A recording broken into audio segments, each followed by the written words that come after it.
Shemai GTA chums, the Vapid GB200 is on discount for 564 grand, absolute bargain, buy it. This is the Ford RS200 in real life, and this was Ford's first foray into all-wheel drive cars for the rally scene. So it's when they came out of the Ford Escort phase, and this is the black stripes and the blue stripes are the kind of livery you'd find on that car. So I've gone with the black one on this one. I think they were blue traditionally. There's not a massive amount of customization, but what's there is pretty decent and valid. We're going to put on some front lights down below, but the problem is those lights don't actually work, so that's why I had taken them off initially, which I've obviously forgotten. But this is a great rally car. It's all-wheel drive and in the game as well, just as you'd expect.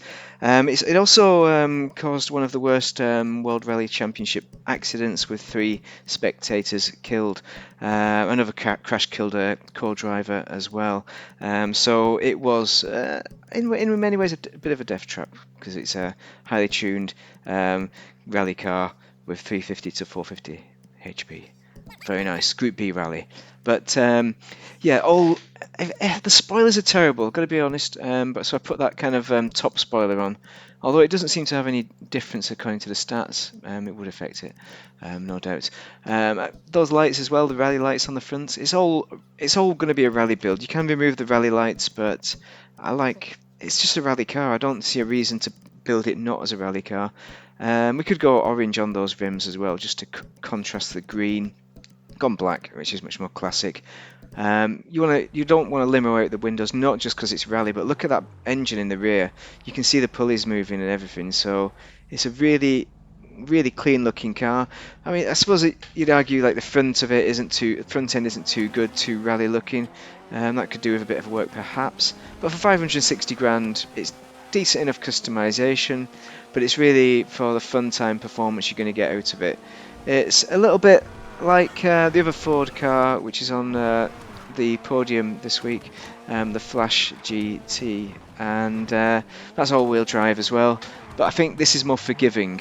It's less jiggly and a bit more stable, but it corners amazingly, and you can go from mixed roads to dirt track quite easily with it, and it's just fun for having a rally around. You're not going to use it in races really. Still spinning out there, very good.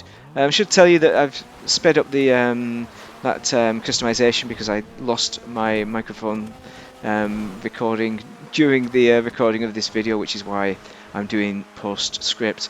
But you can see it's a nice driving car. There's not too much jiggle on the road, decent enough performance, and it's also good for driving around cities as well. You know, if you don't want it just for driving around dirt tracks, because let's face it, we spend a lot of time in the city in the game.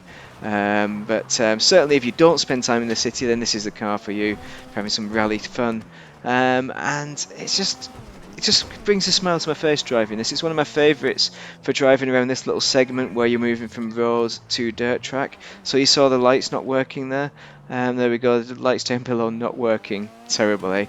But it's a great looking car. Some people might not like the look of it, so it's personal taste. Of course it is. You might not have a need for this car either, but I just bought it for fun because I like doing this kind of thing, just driving around these dirt tracks and enjoying myself in that way.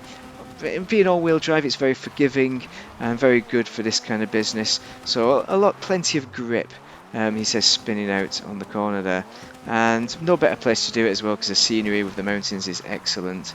So yeah, the overall look of the car is genuine to the original. It's just like the original, and we could do with a bit more customization, you could argue, but for 560 grand, it's no problems whatsoever. It's an excellent car, well worth purchasing.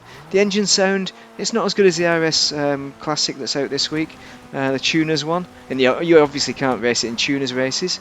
It's got a kind of a wispy kind of noise, kind of waspish, but otherwise it sounds good enough. It's certainly not off-putting. So very nice car. I'd recommend it for purchasing for your rally garage, but not for racing. Anyway, got any questions, drop them in the comments, and drop a like. It's always welcome and helpful to the channel. But thank you very much for watching. Have a great day if you're playing Das GTA.